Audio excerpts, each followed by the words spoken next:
안녕하세요. 오늘은 기초 이론 중에 탈모에 대해서 이야기해볼까 합니다. 탈모란 쉽게 말해 모발이 성장기, 퇴화기, 휴지기, 발생기라는 이 사이클을 반복하게 되는데 이게 멈추는 거죠. 그럼 탈모가 온 걸 어떻게 할까요? 보통은 잘 인지하지 못합니다. 시작이 됐어도. 그럼 처음 뭔가 잘못됐다 하고 느낄 때가 언제인지 아세요? 보통 샴푸를 하고 나서 하수구 구멍에다가 머리카락이 평소와는 다르게 많이 있는 걸 보고 뭔가 잘못됐다고 느끼게 되고요. 자고 일어났을 때 베개에 묻어있는 머리카락들, 브러쉬로 빗질을 했는데 브러쉬에 붙어있는 모발, 이때 처음 뭔가 잘못됐다, 뭔가 이상함을 처음에 감지하게 됩니다. 탈모는 그렇게 보통 시작이 돼요. 모발 및 두피의 기능, 교재도 나온 얘기긴 하지만 대외 보호 기능, 흡수 기능, 호흡 및 배설 기능, 감각 기능, 체온 조절 기능, 대사 기능, 미용 기능, 이렇게 여러 가지 기능이 있는데 솔직히 평상시에 이런 것들을 잘 모르고 살죠. 모발이 있을 때는 잘 느끼지 못합니다. 그걸 언제 느낄 수 있느냐? 탈모가 돼서 모발이 없거나 아니면 저처럼 아주 바짝 밀었을 때 느낄 수 있어요. 정말 신기한 경험을 하게 되는데요. 온도에 특히 민감해요. 겨울에 문을 열고 어디에 들어가잖아요. 들어가게 되면 조금의 온도 차는 우리 보통 사람 잘 못 느끼게 되는데 여기가 1, 2도 정도 내려가 있다, 춥다, 이런 거를요 두피로 먼저 느끼게 돼 있어요. 굉장히 민감하게 이거 반응합니다. 다 느껴져요. 온도 조금 차가운 바람이 지나가는데 느낄 수가 있고요. 여름에 너무 더운데 이렇게 걸어가다가 실바람이 이렇게 지나가잖아요. 실바람이 두피를 타고 가는 느낌까지도 느낄 수가 있어요. 진짜 뻥이 아니라 뜨거운 바람이 지나가면 뜨거운 바람이 지나가는데 다 느낄 수가 있고요. 이렇게 해가지고 여긴 내가 그늘에 있어. 그럼 너무 시원해. 그늘 밖으로 머리를 이렇게 내밀잖아요. 두피가 자외선을 받게 되면 바로 뜨거운 걸 느끼게 됩니다. 들어오면 시원하고 햇빛을 받으면 바로 뜨겁고, 두피가 이렇게 온도에 예민하다는 걸요 머리가 없게 되면 바로 느낄 수가 있어요. 겨울에 민머리로 다니면 엄청 춥습니다. 시려. 여름에는 햇빛 때문에 뜨겁고, 사실 빡빡이들 이제 머리가 없으신 분들이 괜히 겨울에 빵모자 쓰고 여름에 모자 쓰고 이렇게 하는 게 괜히 멋부리려고 하는 게 아니라 모자를 들고 사는 거예요. 머리를 어디 부딪히잖아요. 그럼 바로 상처가 나요. 머리카락이 이제 방어가 되다 보니까 어디 부딪혀도 상처가 안 날 수 있는 그게 있는데, 머리카락이 없게 되면 어디 날카로운 데 부딪히거나 그러잖아요. 바로 찢어지게 됩니다. 쉽게 다쳐요. 마지막으로 미용 기능이 있는데, 저도 이쁜 헤어스타일을 하고 싶어요. 특히 저 같은 경우는 포마드 스타일 있잖아요. 가르마를 이쁘게 타가지고 이 볼륨감 있게 이렇게 이쁘게 한번 스타일링을 한번 해보고 싶어요. 근데 한 번도 못 해봤어요.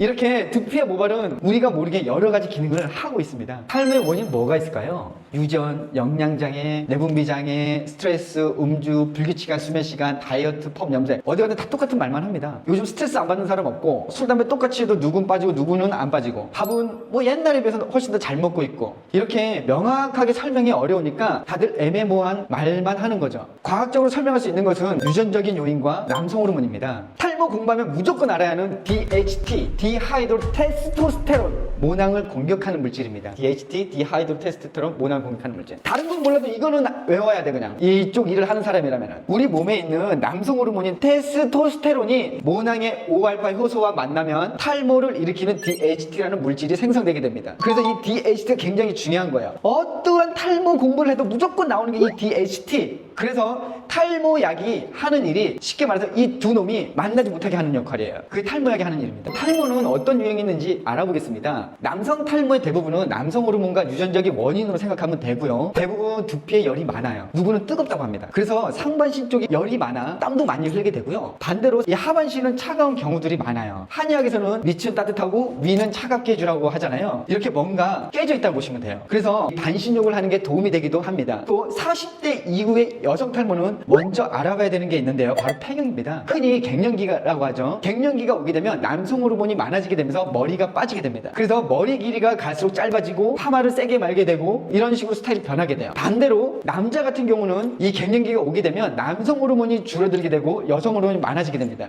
이때부터 탈모가 멈추게 돼요. 이때쯤 해가지고 남은 머리로 쭉 간다고 보셔도 됩니다. 남성들이 이제 탈모가 시작이 되게 되면은 특징이 있어요. 머리는 빠질지언정 다른 곳의 털들이 두꺼워지고 많아지게 됩니다. 없던 수염이 생기게 되고 다리털이 많아지게 되고 음모, 가슴털 등 우리 전에 없던 변화가 생기게 돼요. 그래서 저도 수염이 원래 없었는데 나길래 한번 길러보게 된 겁니다. 머리라도 없으니 수염이라도 길러봐야지 해서 멋으로 길렀습니다. 탈모 유형은 이 사진에서처럼 MUO 복합형이 있는데요. MU는 솔직히 처음에 구분이 잘 안 됩니다. 하지만 탈모가 진행되다 보면 알게 돼요. U자는 깔끔하게 밀고 들어가는데 M자는 이렇게 밀고 들어가는데 나중에 결과적으로 보면 이 가운데 섬처럼 뭔가 남아있어요. O자는 특징적인 게 헤어라인은 남아있고요. 이 위에 뚜껑 부분이 이제 다 빠져버리는 이런 케이스라고 보시면 됩니다. 복합형. 보통 이런 케이스가 많죠. 처음에 앞쪽에서 밀고 들어가면서 하다 보니 나도 모르는 사이에 여기 위에가 같이 빠져있는 경우들이 많아요. 근데 이게 이제 복합형이라고 합니다. 앞에만 떡 빠지고 이런 케이스 있는데 보통 이제 진짜로 탈모 진행된 사람들은 앞에 빠진다라고 생각이 들 때 신경 쓰다 보니까 나도 모르는 사이에 여기가 빠져 있더라. 이런 케이스가 많다고 보시면 돼요. 혹시 그런 얘기 들어보셨어요? 대머리도 다 같은 대머리가 아니다. 위에가 빠진 대머리는 정력이 좋고 옆머리가 빠진 대머리는 정력이 약하다. 이런 얘기 들어본 적 있으세요? 이게 무슨 소리냐? 위에가 빠진 대머리는 여자가 그만! 저리 가! 그만! 자꾸 밀어내서 빠져서 정력이 좋은 대머리다. 얘기가 있고 옆머리는 이리 와! 이리 와! 이렇게 잡아당겨버려서 빠진 대머리이기 때문에 정력이 약하다. 이런 얘기가 있습니다. 농담입니다. 탈모 치료 방법이 있을까요?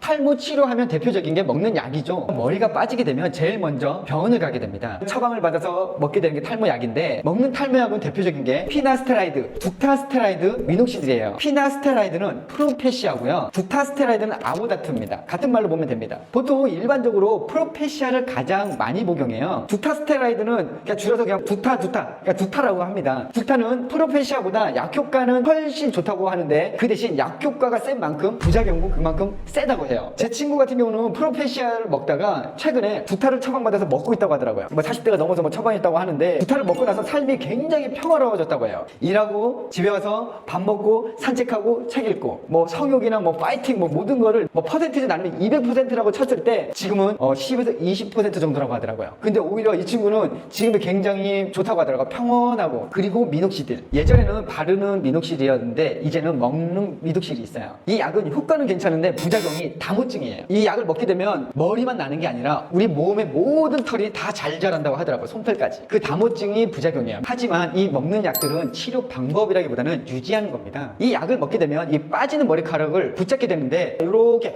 붙잡고만 있는 거라고 보시면 됩니다. 왜 그러냐 하면 이 약을 끊게 되면 그동안 안 빠졌던 모든 머리카락이 다 빠지게 됩니다. 보통 이때 멘탈이 나가요. 그럼 평생 먹으면 되죠? 라고 말씀하실 수가 있는데 하지만 이 약을 장기 복용하다 보면 어느 순간 우리가 건강검진을 받는다거나 피검사를 하게 되는데 이때 간 수치가 아주 높게 나와요. 그럼 어떻게 되죠? 사람은 쫄아요. 그래서 탈모약을 그때 끊게 돼요. 이게 탈모약을 드시는 분들의 겪게 되는 사이클입니다. 임신한 여성, 임신 가능성이 있는 여성, 성장기 어린 남자예요. 이 약을 먹어서는 안 되고요. 손으로 만져도 안 되고 가루가 날려서 호흡기로 들어가도 안 됩니다. 그러지 않게 조심하셔야 돼요. 좀 무서운 얘기긴 하지만 임신한 사람이 이 약을 먹거나 하게 되면 기형아 나올 수 있어요. 그래서 이 약 때문에 성적으로 문제가 생긴다고 합니다. 그래서 탈모약이 여자들한테는 독약이라고도 하는 거예요. 모발 이식은 절개와 비절개로 나누어지는데요. 절개는 말 그대로 절개해서 하는 거고요. 비절개는 선택적으로 뽑아내서 하는 겁니다. 그래서 이 절개하신 분들 보면 이 뒤가 이렇게 스마일 모양으로 흉터가 남아있는 게 이제 절개를 하신 분들이고, 비절개는